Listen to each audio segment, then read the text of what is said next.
Hi, I'm Brandon Poe, founder of Poe Group Advisors and creator of the Accounting Practice Academy.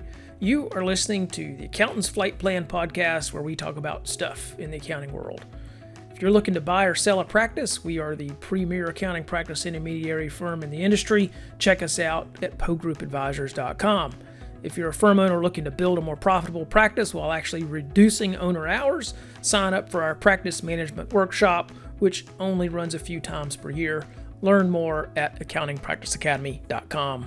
So excited to have Carla Caldwell on Accountant's Flight Plan podcast today. I met Carla at the, one of our team members met her at the AICPA Engage conference in Las Vegas. And I've been looking for someone who's helping CPAs and accounting practitioners modernize their firms. And so she is she's the founder of Caldwell Consulting and Training. She strategically guides accounting teams to become a modern practice. She works with accounting firms to implement the tools and processes that help them become more successful. Focusing on the strategic goals of the firm, she provides coaching to individual leaders in the organization that may be transitioning from the doer to the leader. And these leaders learn Carla's systematic approach to implementing change in the accounting services team, whether they're revamping processes to fully utilize the team or implementing apps to fulfill their goals and scale their business unit. Her company, Caldwell Consulting and Training, is also an accounting and bookkeeping firm. So you work with small business owners, including many nonprofits, and cool. So you've got a practice. You help firms modernize. And that is just, from my experience, I've been looking for someone who helps people through that process, which I like to say it's kind of like loading a dishwasher. It's tedious. How do you load a dishwasher? One dish at a time. Yeah. And how do you modernize a practice? It's one client at a time, one team member at a time. Absolutely. Welcome to the podcast. And I'd like to just start by, if you could just tell our listeners a little bit about you. What was your background? How did you choose accounting? And how did you end up doing what you're doing? Well, thanks for having me. Yeah, I actually got started in all of this because my grandmother said you need to get a degree in something where you're always going to have a job. And so I didn't know exactly what that was going to be, thought maybe it was going to be a teacher. And then I realized that I really wanted to teach adults. And long story, was working at a law firm, ended up working at an insurance agency, and started doing just kind of basic bookkeeping stuff. But I was just like, well, every business needs this. And if I ever had a business, I feel like this is kind of an important part of it, right? Knowing the numbers. And so I started doing that. And I thought, this fits the bill grandma gave me. I can have a job. So I was working full-time in bookkeeping and accounting inside of a private industry at an insurance agency. And I went to school at night, eventually moved to Florida and was working and going to school at night. I would drive with the textbook on my steering wheel as I went to class and studied, and graduated with a degree in accounting. And as I was working full-time doing accounting work, I realized that I didn't want to do that all day, every day. I also realized that I am just a big fat nerd, and I love the technology side of the accounting that we did. And we actually went through a software conversion at the company I was at. And so I was like, this is really interesting. So I actually quit my job and started teaching QuickBooks Desktop. I mean, this is a few years ago, like 20 some odd years ago, and learned a mid-market accounting package and started doing consulting on that. And did that all the way through the whole Y2K boom, which was great, except that, it busted at some point. But I just really was kind of getting burnt out. So I eventually sold that company and went to work at Sage software company. So I worked there for about 9 years in mid-market and small business side of that. Really loved the teaching piece of it. I had started doing a little bit of training every once in a while, and I just loved it. I finally realized I could talk all the time and get paid for it. And so that was kind of exciting, and do accounting, right? Then I went to work at a little software company called Xero and worked there for 3 years as the director of education. So I loved it. It was an amazing experience. But I missed doing the day-to-day stuff with clients and with accounting firms, because as I was getting away from doing that and managing a team, that it became less of that. So I started my practice again, but this time was really focused on just supporting accounting firms, and was doing that, loved it, but I kept getting people asking me to do their accounting and bookkeeping, and I kept telling them no. And then I had people that said, I'll come do the accounting and bookkeeping for you for clients. And I'm like, I have the clients, I have the people. So that's what we did. So I was doing consulting and training, and I started teaching with Intuit, teaching QuickBooks Online. I've worked with Carbon, who is a practice management solution, teaching on that, have been, and trying out all the ideas in my own practice, and helping accounting firms with this as well. So that's kind of how it all began, and kind of where all the way up to now. So it's been a lot of fun. It's been a lot of fun. You had some great experience working with Sage and then working with Xero. Yeah. I love Xero product, actually. Really a big fan of Xero. Yeah. And I mean, QuickBooks Online, I think, has stepped up because of Xero in some ways. No doubt. When we were there, we all kept saying, we're poking the bear, it's going to wake up, and boy, did it, right? So it's really been an exciting time as an accounting professional to have two really strong products that compete with one another, because, you know, one of my core values in our firm is iron sharpens iron. And I think it's made both of them better. And I think it's made accounting professionals better by having some options there as well. So I really am thankful for that time. And, you know, we still have a few clients on it. So we're seeing success in a lot of areas with different apps in general. Okay. So tell me about, you've kind of given yourself a role title. I'd like to learn more about this. Digital transformation specialist. So yeah, what that really is all about is helping people embrace the digital transformation that's going on. It's happening already, whether accountants or accounting professionals or even small businesses want to admit it or not. It's happening, right? We're on apps on our phones. We're on apps on our watch. There have been apps in our industry for a long time. We always called them third-party applications, and we would integrate them into desktop applications and so on. But now it's just kind of what we are and who we are. The problem is that as a service industry that the accounting professionals have been in for a long time, we have resisted that in a lot of ways. It really does upend things. So what I saw when I worked at Sage and started talking about going to the cloud and having products hosted, because that was kind of the first foray into it if the app wasn't able to be online. Then when I saw Xero for the first time, and I was like, blew my mind. I was like, this is a big deal. This is exciting, but I kind of like technology. Then I started talking about it with accountants, and they're like, whoa, wait a minute, you know, and this is going to change everything about what we do. And for some accounting professionals, they loved it. The early adopters, they were phenomenal. They liked it. They were entrepreneurial. They were ready for change. They wanted things different. But there's a long tail of companies and professionals that really struggle with that. It kind of reveals insecurities in some ways. It could reveal changes in processes. It could be a change in team. There's so many pieces that change when the technology that we do our work in every single day change. It just changes everything. You think about the tax professionals that had to go from printing out the tax return and having those big long tables where they had to assemble them to now it's online and we have to teach our clients how to access them digitally and fill out information. Sometimes they just need somebody that can help them with it. But the process is not for a few months out of the year getting the tax return done. It affects everything throughout the year for all their staff from stem to stern. And so having somebody that can walk them through that and isn't intimidated by it, understands the process, but can relate to their day-to-day struggles, that's really what I think of as a digital transformation specialist. I am focused on that piece of it. We don't work with our own clients. None of them are on desktop. We're completely in the cloud, and we're helping people embrace that and be really profitable at doing it, and really shining on the intelligence, the experiences, and the knowledge that accounting professionals have, and letting that shine through what they do instead of it being more transactional or compliance based. And so that's what we get to do.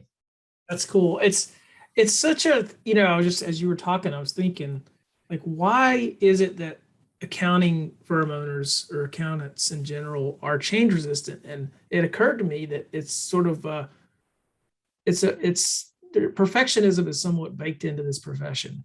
Yeah. And the cost of mistakes going out the door is high. So there's definitely several layers of review in most work, and quality is such an important thing that change, maybe it's a fear of like, oh gosh, if we don't get this right, something's going to go out the door and it's going to be wrong, and the client's we're going to have egg on our face. And Sure. do you feel like that's the big fear do you think that's why we're change resistant as a profession? Well, it's not just our profession, right? I mean, we can pick on attorneys all day long, right? Like they're doing their processes are crazy too, because they're very antiquated in many ways. They're still writing checks for every client and need checks for every client, all this. I think just by nature, humans like to have routine. I think there is a fear of having egg on our face, fear of making mistakes, fear of getting sued, letting down a client. All of those things are there. I also think that it's about the fact that we have also measured what we do in utilization and hours, and we are measuring a metric that matters to us.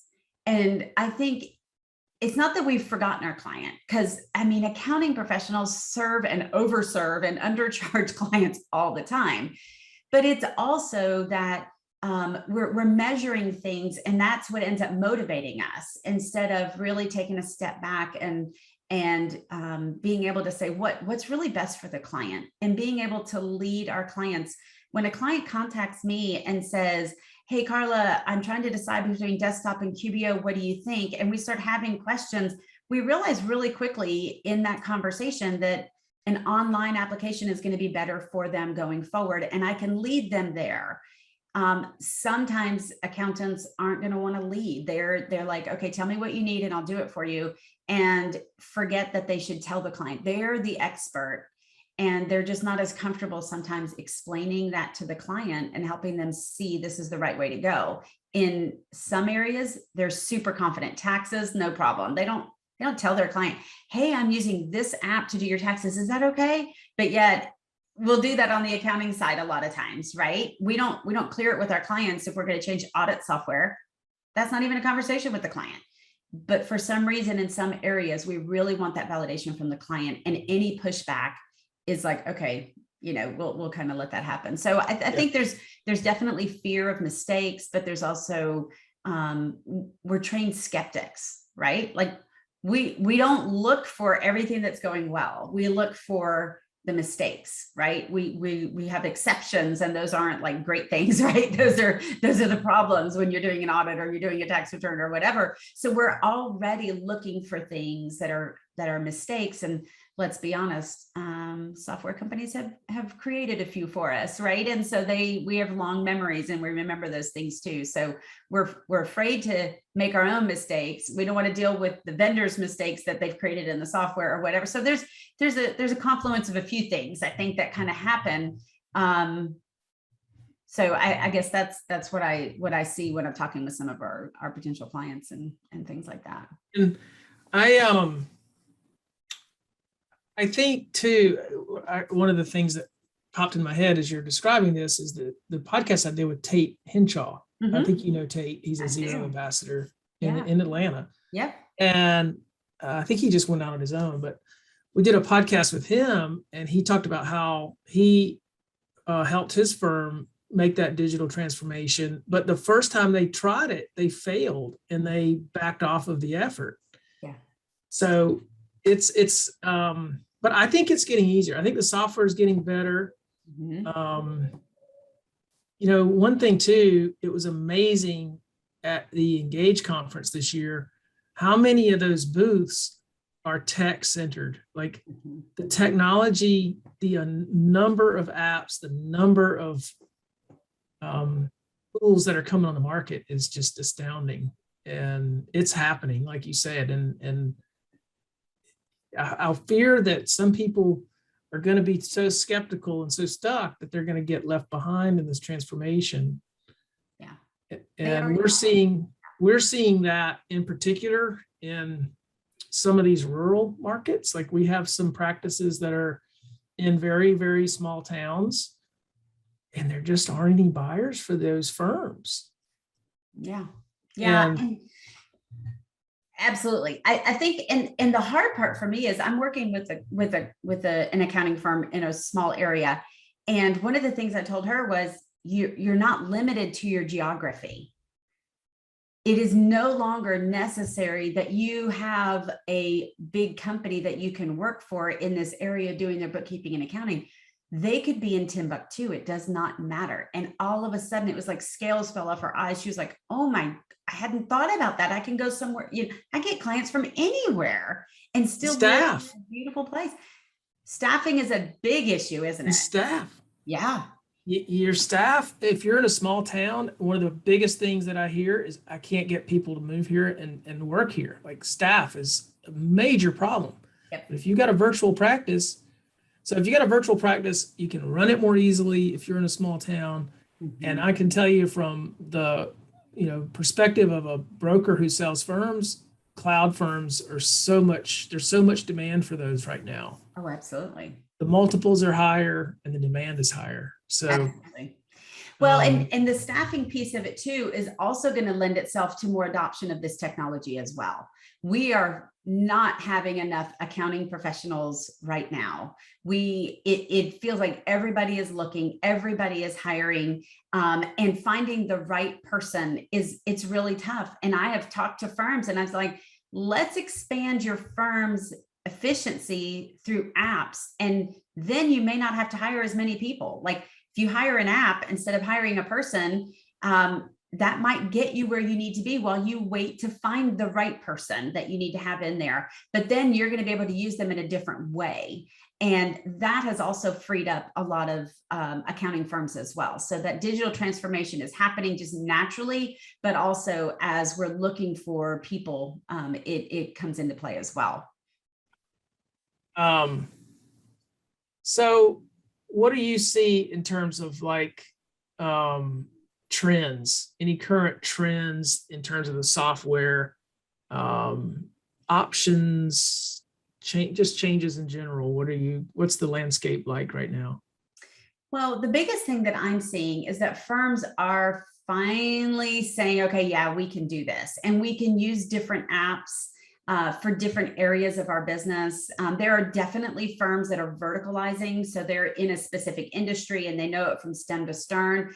But a lot of times what I'm seeing right now with firms is that they're starting to use them internally a lot more. Instead of it just being something that they learn to give to their clients, they're saying, what do we need to do in our firm as a business, not just as an accounting firm? I always say, please, you're a business owner. Let's not say an accounting firm owner. I want to say it's a business owner. How do business owners act and how do they analyze what's going on in the market? But really looking internally at those apps. I'm seeing a lot of adoption of apps internally. It's giving the accounting firms more confidence to then be talking to their clients about going to the cloud, about using apps, because they themselves have started experiencing that themselves, which I love. I think that's a fantastic way to do it.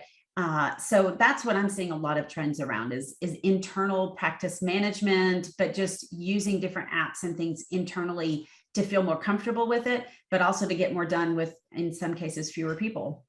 Yeah. You mean like project management type applications and things like that? Yeah, practice management, definitely, and project management, but also just apps to communicate with clients, apps to get information from clients. If you become a virtual firm, how do you get bank statements from clients? How do you get their documents? How do you exchange things with them securely and not have to have them come and drop it off every year, things like that. So we're starting to see firms really invest in technology for their own firm, how they're working internally, how they're tracking projects and things, but also working with their clients. How do they do that type of thing as well? So that's really where we're seeing it. Now, in terms of where's the lowest hanging fruit? Like, what are you seeing where accounting firms are commonly lacking in technology, and how does that impact them? One of the biggest things that I see is that accounting firms often don't have systemized ways of working with their clients. So for example, I have 6 or 7 accountants and bookkeepers, and each of them do things a little bit differently. So when I bring on a new person to my team, there's a ramp up time, or they bring their own system into place. Or if we lose somebody, transferring them over to another staff member is much more difficult, because now that person has to either learn that process or whatever. And so the economies of scale are lost in many accounting firms, because it's almost like they're running little tiny firms within a firm. What we want to be able to do, and what we're seeing really successfully done and more profitably done, is that this is how we do it. And you can slot people in and out, you can slot clients in and out and things like that. So processes is a big piece of what we're seeing a lot of firms are working on and needing to be working on. And then really investing in training their staff. It is different. Their staff needs to understand and needs to invest in some training. They've often been using an app forever and ever. Now they're learning something a little bit new. So needing to invest in their staff and helping them come along and use this technology better, but also training their staff to work with clients differently than they had before. It could often be that we had one person that just did data entry, but that person knows the books, knows the client really well. What if we trained them to have a different kind of conversation with the client and help them feel more comfortable with that? So investing in that staff is a big piece that I think firms have struggled with. But how do we do that? And that's a piece of it as well. Yeah. Sometimes I think owners are so busy. You know, most CPA firms, once they get to a certain point, it's rare when we go and see a firm that's going to sell, for example, that the owner is not just maxed out, and so you've got to create capacity before you can implement training programs, before you can invest the time to work on processes. And I feel like time can sometimes be their biggest, I'm going to call it an excuse, because that's what it is. It's an excuse, but that's the biggest excuse that we see. Are you seeing that as well? It is. I think really what it comes down to is, in a lot of industries, accounting as well, you'll have somebody who's really good at doing the work and they get promoted and now they're a manager, but they're really good at doing the work. And so sometimes you have somebody who's a manager that's never really trained to be a manager. We have accounting accounting firm owners who wanted to have a business, and they've done their business, but they're still very much doing the work and not leading the firm. And leaders can't be making every little decision inside the firm. They have to allow somebody else to lead a lot of the day-to-day management. And there's a point when there's that tipping point, you've got to have somebody in there who's doing more of that, and you're doing less of the day-to-day work. And you have people on your team that you trust, that you can turn things over to, so that you can have that vision. I'm working with a firm right now, and they've got about 5 staff and the owner. And when I interviewed the staff, overwhelmingly, like 100% of them said, we need her to share the vision of where we're going, because we want to go there with her, but we don't know how to get there with her. We want to support her. We want this to succeed. We want to be a part of that. We want to see this firm grow, but we need her to talk to us and tell us about it. And she's so busy, she can't do that. So we're working how to make that happen. How do you have a team meeting and share the vision of where you want to go, and not, just let them wonder? And so really agree with you that firm owners are too busy. They've got to have more headspace to think and dream and grow and explore new things and try stuff out and bump their toe on something every once in a while and make mistakes and not be perfect. It's okay. We're human. But being able to do that and have a team that's going to support them. And you know what? Most of the staff of accounting firms love the firm that they're in. They're loyal as the day is long. They will forgive, they will help, they will jump in there and do all this kind of stuff. Learning to let go just a little bit so that they can lead is one of the biggest things that we see happen in firms that are really embracing the technology, embracing the changes that are happening, and are thriving. Yeah. Growing a business or expanding or scaling, it's all about a series of letting go. It's a continual series of letting go of things, which is so counterproductive to someone who's built a business from scratch, So that's cool. Well, let me see here. I've got several questions to ask you. Some technology to improve processes. Are you seeing some tech applications? You mentioned processes being a big opportunity. Sure. I actually love Carbon, has been one of the biggest technology. Now, of course, I'm one of their trainers, so I do teach the product, so I'm kind of passionate about it. The first time I saw it, though, I didn't even quite understand what it was doing. I was just like, "Do what? I don't see how this is working and how this is going to do this." And I wanted to play with it. I needed to understand it. I knew the people that founded the company because I worked with several of them at Xero, so I knew they were crazy smart. And they proved themselves to be even smarter than I thought, as long as we don't tell them that. I hope they don't hear this because they'll get a big head, right? But what it does is it allows me to keep up with my entire firm, and my firm's always been remote.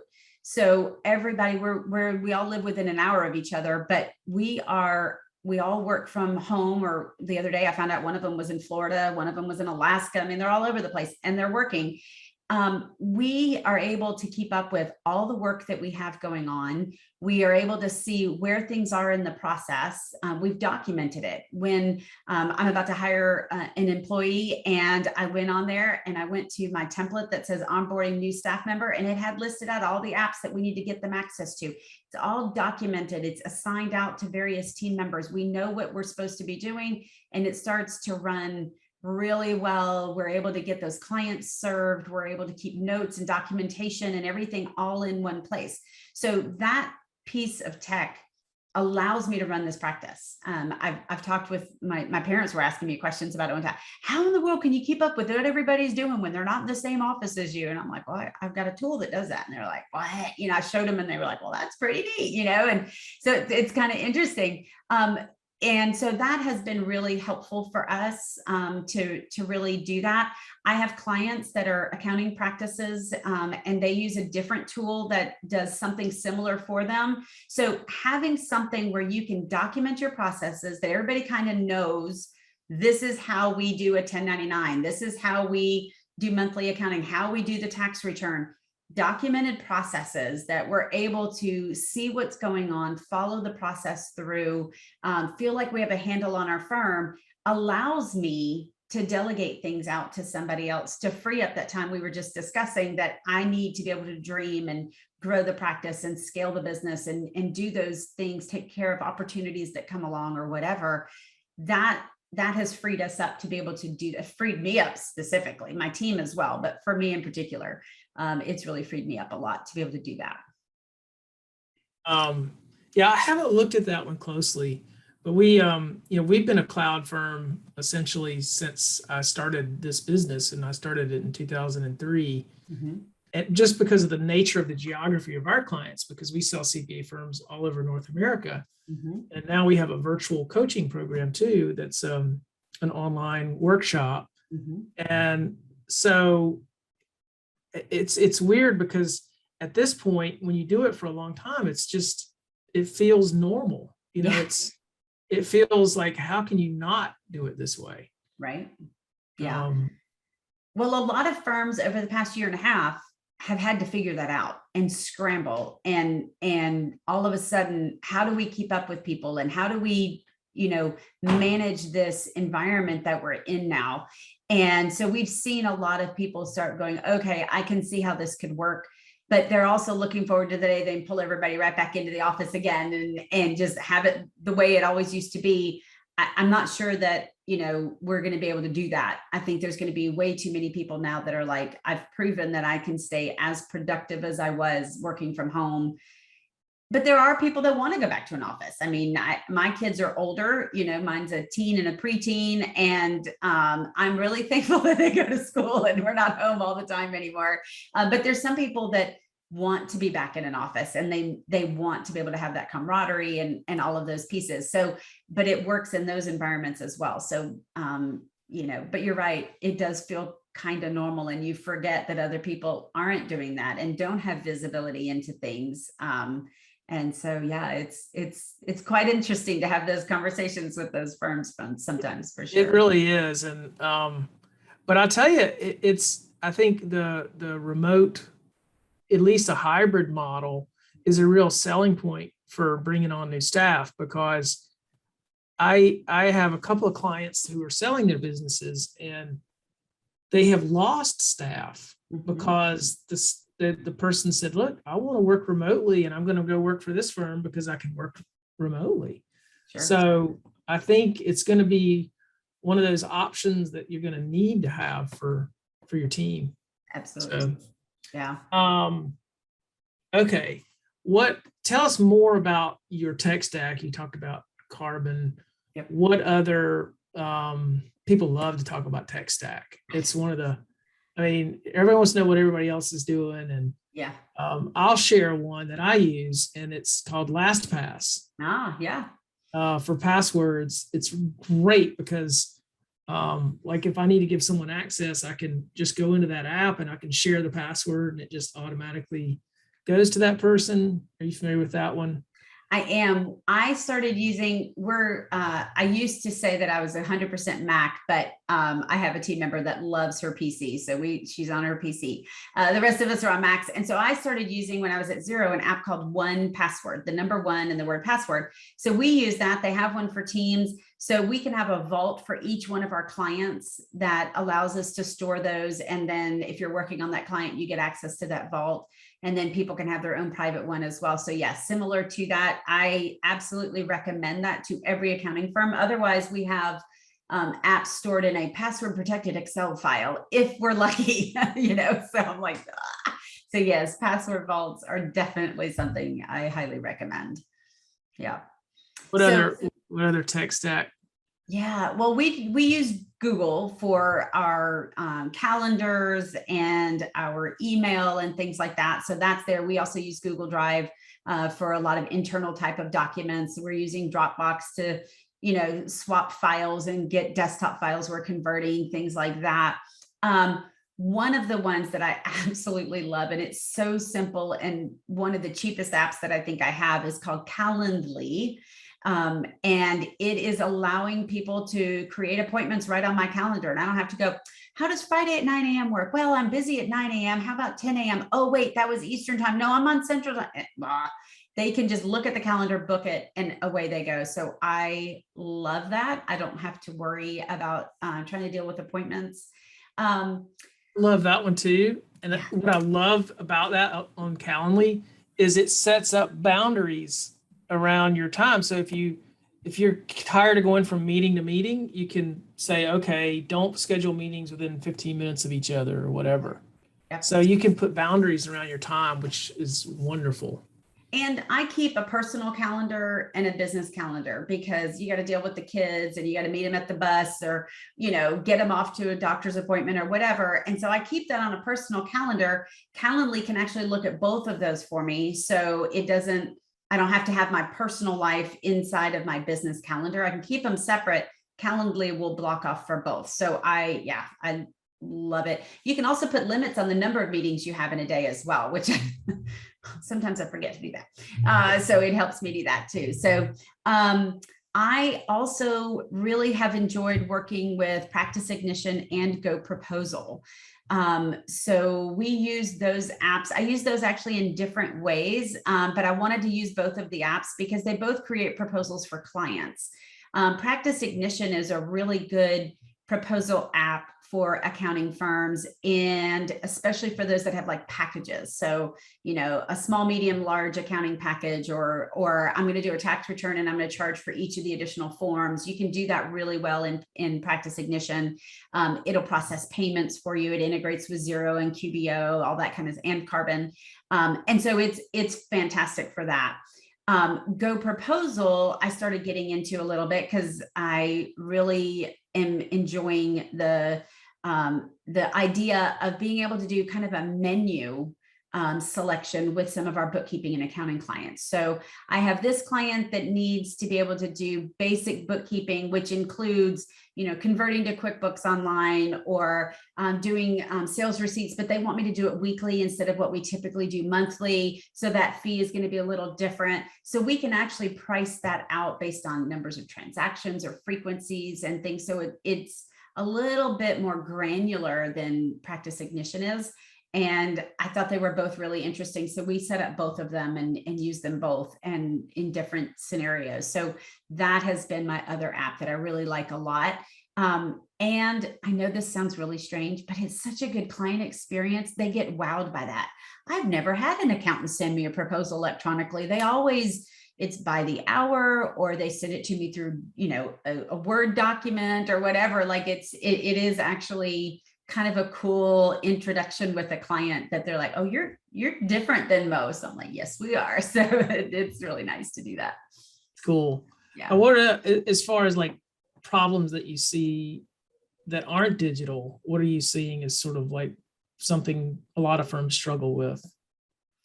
That isn't digital. I don't know. I think everything is digital now. Yeah.